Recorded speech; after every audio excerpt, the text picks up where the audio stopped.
We are, as a people, inherently and historically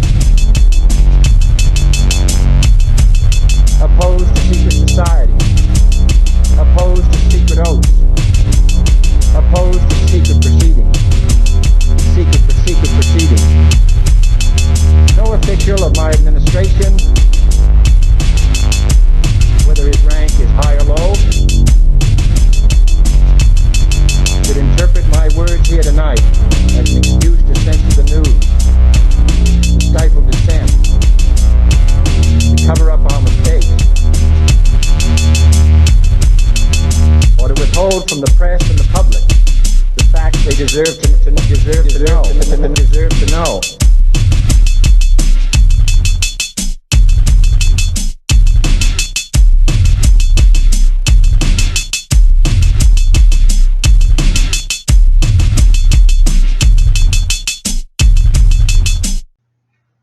Welcome to Conspiracy Corner Podcast. This is Abe, your host. I just got off work. It is 8:11. Today is December 16th. Just figured I'd do a podcast. I'm off today. And I don't know. I try to choose a subject different from stuff. I try not to make myself stuck in a rut, I guess, stuck in one lane of traffic. I try to broaden the horizons and make each episode totally different from the last episode. So, I know when we first started, we did a lot of UFO and ghost stories and stuff, because that's all I had on hand at the time, because I didn't have internet. It was crazy. I lived out in the country and would pretty much use books and articles, like physical copy on hand, record it, save it onto a SD card for my phone, and then publish it at work while I was working, like with Wi-Fi, because we had no internet. It was hillbilly, man, but I was still putting the podcast out for you all, so I hope that at least shows my effort that I put into this. But yeah, I tried to I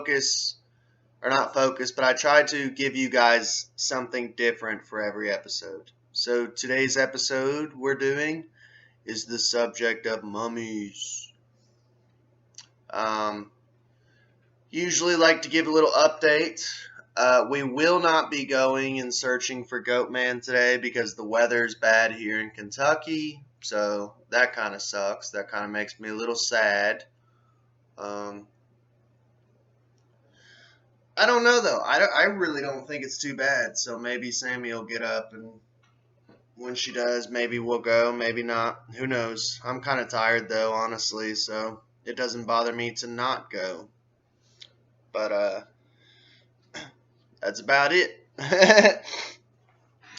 Today, we are going to be studying, I know, in general, when people think of mummies, they think Egypt.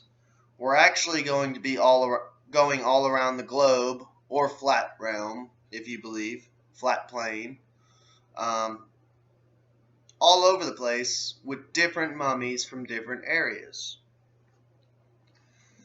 We have the Etsanal princesses.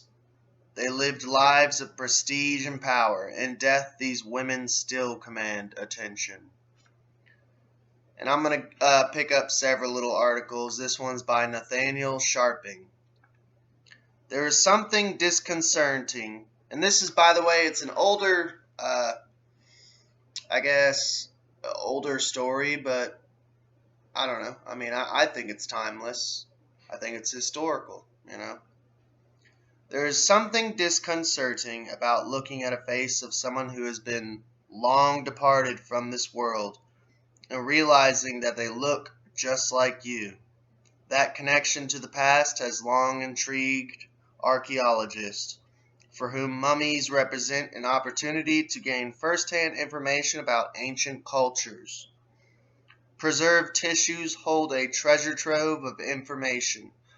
The diseases individuals had, their diet, their genetic information. the microbes they carried with them, and in many cases, clues about the politics and culture of the time. Our minds may leap to Egypt at the word mummy, but cultures across the world have developed techniques meant to forestall decomposition. For many of these people, mummification preserved the perceived connection between the physical body and the immortal soul. Just as they needed each other in life, so too were soul and body linked in the afterlife. In many cultures, mummification was also a status symbol. Preparing a body took significant time and effort, which meant the process wasn't available to just anyone. Receiving such lavish treatment signaled to others that you were revered and admired. While King Tut is arguably the first famous mummy, many of the others found around the world are women, young and old. These eternal princesses have taken on a second life as cultural and scientific ambassadors for the civilizations they left behind. When they were alive, they were women of significance. In death, they may be even more so. So Lady Dice. She was a minor aristocrat, but Lady Di, this is D-A-I, by the way, not Lady Diana. But she enjoyed the sumptuous trappings of her role as the wife of a provincial nobleman during the Han Dynasty in the 2nd century BC. And by the way, if you're listening through Google Podcast, Breaker, Spotify, Anchor, Radio Public, check us out on YouTube, because during the podcast we play little slideshow pictures to go along with the podcast, so you can actually see images of what we're talking about. And if you're on YouTube, you can check us out on those alternative platforms. We're also on BitChute now. So, buried deep within a hillside in south-central China, her perfectly preserved tomb was discovered in 1972 by workers digging an air raid shelter. The small room is filled with the objects that defined her comfortable life. Exquisite lacquerware dresses, slippers, beauty products, and containers of her favorite meals, including swans and other birds. Lady Di's veins are still filled with blood, and nearly all of her soft tissues are intact. Her skin is pliable enough that researchers were able to bend her arms and legs. One of the world's best preserved mummies, Lady Di is so well kept that Chinese doctors were able to perform an autopsy more than 2,000 years after her death. They found that it was a love of the good life that probably took her out of it. She may have been pampered, but Lady Di was anything but healthy. Although she was only around 50, the autopsy revealed a litany of health complications that included high cholesterol, diabetes, hypertension, and schistosomiasis.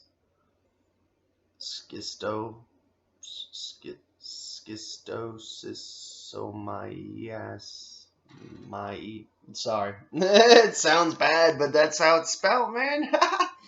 A parasitic infection. Despite these ailments, Lady Di maintained her lavish lifestyle until the very end, when poor health caught up with her. She overindulged perhaps in a feast, and then she had a heart attack, and that was the end of her, says Charles Higham, a researcher at the University of Otago in New Zealand, who has studied Lady Di extensively. In keeping with her station, Lady Di was buried in a tomb that also contained her husband and son. Though their bodies were not so well preserved, she was wrapped in 10 layers of silk and laid to rest in a series of 4 nested coffins covered in lacquer. To keep out air, and water, the tomb builders encased her entire cypress wood sepulchre in a layer of charcoal and kaolin clay several feet thick. Archaeologists also found traces of mercury in her coffin, indicating that the toxic metal may have been used as an antibacterial agent. This kind of brings me back to a documentary I watched. Might not have been a documentary, but Jordan Maxwell, for some reason, is coming to mind, that he spoke about there was a room full of mercury in one of the secret chambers of Giza, which is odd, but for some reason I'm remembering something like that within the cobwebs of my skull. Something to delve into. Alright, but I digress. The Han had the idea that if you wanted to go into the afterlife and live forever, you had to preserve the body, much like the ancient Egyptians. Says Higham. They were no fools, you know. They knew all about decomposition, which is why they took such pains to wrap her and seal her tomb. Most Chinese nobles of this period made attempts to preserve their bodies after death, but few succeeded. Many of them were laid to rest in jade coffins or even jade suits of armor under the misguided notion the precious stone would protect them from decay. Lady Di endured, however, simply because she was so thoroughly sealed from the environment. And now we get into the Siberian Ice Maiden, located in Russia. Found in Siberia's Altai Mountains, the mummified remains of the Ice Maiden lay for millennia in an undisturbed tomb surrounded by sacrificial offerings and valuable possessions. When Russian archaeologist Natalie Poloskmak exhumed her body in 1993, locals decreed the removal of the mummy, which they believed to be the remains of a legendary princess.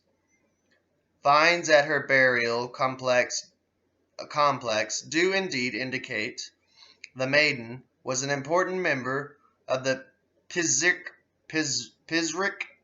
people, and that's spelled, or Pazryk, P-A-Z-Y-R-Y-K. Pazryk people roamed southeastern Siberia more than 2,000 years ago. Archaeologists working at the site found the remains of 6 horses, a costly sacrifice among the nomadic Pazryk, which, by the way, you find that a lot in ancient Egyptian tombs, burial tombs, that they sacrificed the animals of the owner so that way their souls could go on to the afterlife together. And if you were a slave or perhaps a eunuch under the household of that certain elite, you got sacrificed too, baby. Just saying. Complete with saddles and gold-trimmed harnesses. The excavation team also found the bodies of a teenager and a man with a fatal head injury, perhaps killed to accompany the maiden to the afterlife.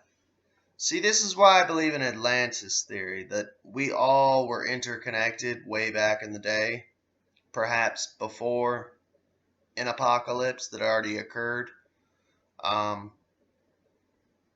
You find similarities all across the globe, or flat map, whichever you prefer. I could care less. I'm agnostic when it comes to flat or round. You find the same stuff, the same stories, the same beliefs everywhere. We are more alike than we are different. I promise you that, my friend. The maiden herself was wrapped in a silk tunic from India, stained with dyes of exotic origin, possibly from as far away as the Mediterranean coast.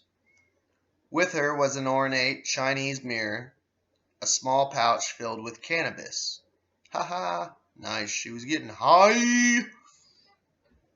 A burial in permafrost as well as an elaborate mummification process preserved her. Her embalmers separated her head from her body and pulled out cartilage, eyes, and sinuses. Her breastbone, rib cartilage, and internal organs were also removed before the body cavity was stuffed with grasses and sewn up with horsehair. Researchers also detected evidence of mercury on her body. So there you go with the mercury again. They're using mercury all over the world, dude. Why? What's going on? If you know in the comment section, hit me up. Even though she was no older than 30, an eclectic collection of tattoos crowds her skin. The menagerie includes beast both, wow, Freudian slip. I apologize. Beasts both mythical and real, including a stylized fantastical deer adorning her left shoulder. And there you go, synchronicities, man. I have been having synchronicities like crazy. A deer. Nice. That's my wife's spirit animal, hence the deer cartoon. She's the deer, I'm the rabbit. Maybe one day, who knows? There might be a jackalope. Unfortunately, we know little about the Ice Maiden, actually, who was during her time on Earth. She was probably in pain for the last several months of it, though based on evidence from medical imaging and forensic analysis, possibly weakened from what appears to be breast cancer. MRI scans revealed abnormal tissue growth that may have been malignant tumors. She fell from her horse. The fall injured her right hip and shoulder. She also suffered a blow to the head. Even then, researchers think she may have hung on to life for some time before finally succumbing based on healing at the fracture sites. During this period, she probably relied on cannabis to soothe her pain, and psychedelic visions that likely resulted may have given her status as a shaman or a healer. According to Polismock, the fact that she was buried alone, the other individuals were in a separate part of the grave complex, may be another sign of her special status. The presence of cannabis in her tomb may not be that meaningful, though, says Adrienne Mayer, who wrote about the maiden in The Amazons, Lives and Legends of Warrior Women Across the Ancient World. That's the title of his book. Most of Pazric people were found buried with cannabis. And Mayer doesn't believe that she was necessarily a priestess or a medicine woman. She could have just been a woman of high standing attempting to cope with debilitating pain.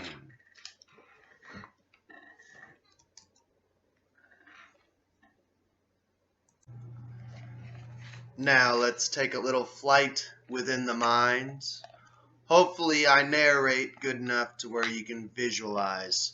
The great ones before me used to have that ability, and hopefully I still provide or can carry on that ability to you. We travel to the Andes now.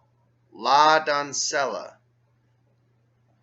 High among the Andes in Argentina, La Doncella the maiden was taken to the top of a mountain and left to die some 500 years ago.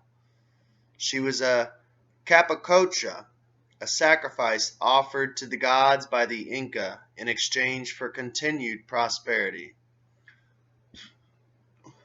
Not just anyone was fit to be a capacocha.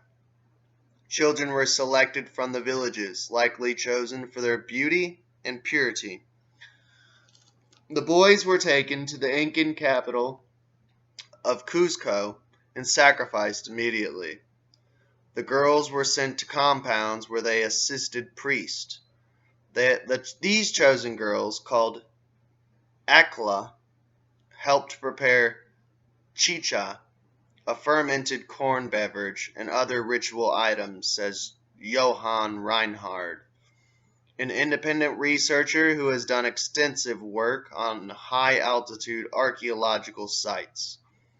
He discovered La Doncella's body during 1999 just beneath the summit of Lulilalaco, one of the tallest mountains in South America. During annual religious ceremonies or an extreme circumstance such as severe drought, the most perfect of the Akla would be chosen to become Capacocha and offered as a tribute. Preparatory rituals could be lengthy and sometimes involve a months-long procession that wound its way from village to village through the empire.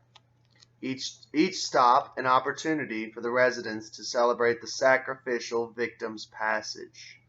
During these final months, La Doncella, in her early teens, would have been treated like royalty. Chemical analysis of her hair shows a dramatic change in diet, as well as regular doses of coca leaves and alcohol from a special ritual beer. These substances were thought to enhance spiritual experiences, but were likely also used to ensure that children remained in a state of drug compliance. La Doncella's journey ended some 22,000 feet above sea level in the mountains. Her body was discovered tucked into a hollow in the rock, head slumped sleepily into her chest. Probably the crash from all that cocaine, dude. That and alcohol, man. Speedballing.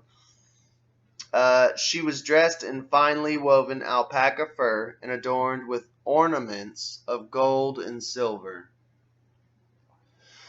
With her was a spondylus shell, a type of mollusk native to Ecuador, and are highly prized by Inca, for whom it likely signified the life-giving water that sustains their crops.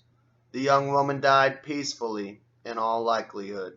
There was no sign of trauma, and it was probably a combination of coca leaves, alcohol, and the deadly cold that allowed her to slip into a final sleep. Like I said, speedballing. That's a good way to die, I guess.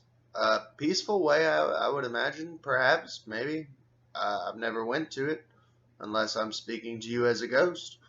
To the Inca, however, a sacrificial death may have been more transcendental than final. According to Reinhard, the children who served as sacrifices were in effect deified and worshipped as intermediaries to the gods. Intermediaries. The beauty of Ziho, and that's how I'm going to pronounce it. I'm probably butchering it, but it's spelt Xiaohe. Now we are in China. In the middle of the desolate Taklamakan Desert, on the far western edge of China and surrounded by forbidding mountains, a necropolis descends for 5 levels into the sands. Inside the how did I pronounce it before? Zohe, I'm just going to say Zohe, tomb complex are about 300 burials dating to around 2000 BC. The bodies belong to an ancient society of farmers and herders who once managed to eke out a living in their arid mountains, first found by a local hunter in the 20th century, but not extensively excavated until 2002. The burial complex's extreme environment was a boon to archaeologists.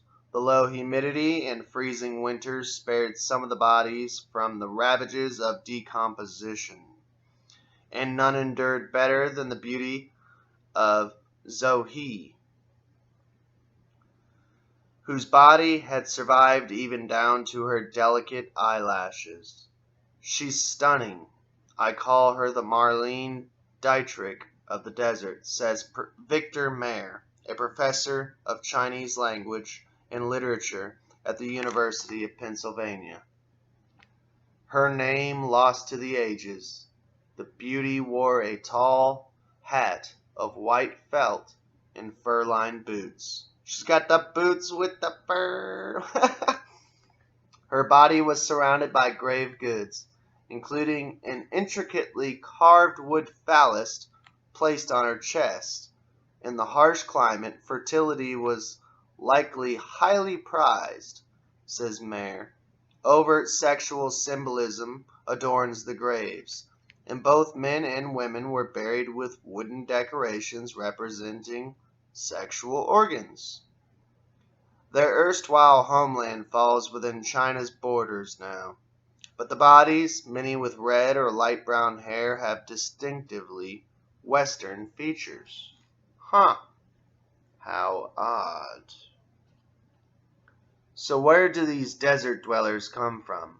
The clues we have only a hint at their possible origins. DNA tests indicate that their ancestry was a mix of a Eurasian populations. Mayer believes, based on their genetic signatures and fragmentary evidence about their language, that they come from somewhere between southeastern Europe and the Ural Mountains. Over the course of generations, they must have worked their way east across the windswept steppes. Moving herds from pasture to pasture, they settled in the Taklamakan Desert.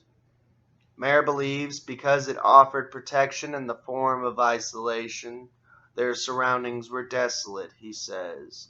But they must have built a vibrant city, as evidenced by their richly symbolic burials. Human beings are very adaptable, and no matter where they settle, no matter what difficulties they face, they try to create some quality of life, Mayer says. You don't have to have luxurious conditions and material wealth to have an interesting, meaningful life. And here we have the best for last. The queen bee, you might say. We go to Egypt now. Nefertiti. Nefertiti may be the most famous missing woman in the world. Her story has all the elements of a good mystery. A beautiful woman, a missing body, political intrigue, and a decades-long debate over her fate. We now know that she existed, thanks to hieroglyphic writings that indicate she was a queen and mother of 6 during Egypt's 18th dynasty around 1300 BC. And we have an idea of what she might have looked like from the Berlin bust, an iconic piece by the sculptor Tutmos, created during his lifetime, that now resides in a German museum. That's about all we know, though. What her role was in life, whether she was Tutankhamun's mother, and the circumstances surrounding her death all remain unknown. Identifying her body would answer some of those questions, but we have not yet discovered a tomb bearing her name. Probably because those tombs and pyramids I do not believe are burial tombs, and pyramids for, I don't know, dead kings. That's just my belief. This is Conspiracy Corner Podcast, but that's a whole other episode on what those pyramids and those tombs actually are. But I digress. That's about all we know. What are blah, blah, blah, blah. That's not for lack of trying, of course. The search has gone on for decades, with competing and often hotly contested quote-unquote theories. The latest chapter in the saga began in 2015 when University of Arizona Egyptologist Nicholas Reeves claimed to have discovered evidence of another chamber in Tutankhamun's tomb, in the Valley of the Kings, based on radar scans. He theorized that the room could contain Nefertiti, inciting a storm of controversy. Further scans cast doubt on his conclusions, however, and it appears that the search for her body has again come up empty-handed. Another theory holds that a mummy called the Younger Lady, quote unquote, discovered in 1898, is actually Nefertiti. The mummy was found in a side chamber of the tomb of Amenhotep II, the great-grandfather of Nefertiti's husband. Its age is right, and other clues point to a royal burial, including the symbolic positioning of her arms. A comparative analysis of her facial features indicated a match to the Berlin bust. But other researchers believe, based on a controversial DNA study, that the Younger Lady is Tutankhamun's mother, but not Nefertiti. The controversy over Nefertiti's resting place is in some ways an extension of the tumult that experienced in life. The pharaoh Akhenaten, her husband, upended centuries of polytheistic tradition and converted Egypt to the worship of the sun god Aten, even going so far as to construct a new capital city among 250 miles to the north of the previous capital, Thebes. This swept the country into disarray, and the changes he wrought would ultimately be overturned. During this time, some Egyptologists believe that Nefertiti came to rule as a pharaoh in her own right, possibly under the name Smenkhare.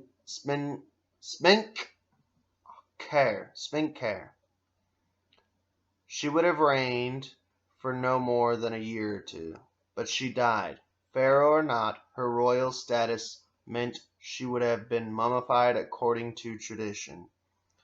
Priests would have removed her organs and washed her body with a solution of natron, a natural occurring soda ash similar to modern baking soda. They then would have placed packets of linen, resin, and natron in her body cavities and anointed her body with oils and resin. Finally, they would have wrapped layer upon layer of resin-soaked linen around her body, sealing the queen in an anti-microbial shroud.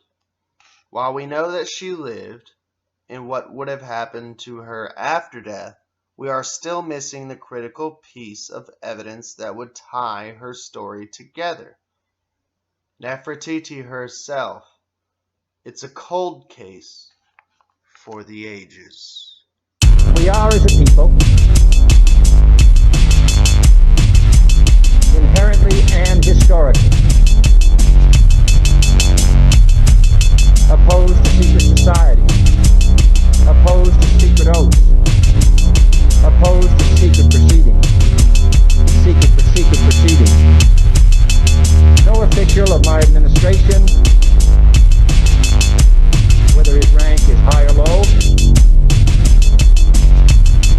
should interpret my words here tonight as an excuse to censor the news, to stifle dissent, to cover up our mistakes, or to withhold from the press and the public the facts they deserve to know.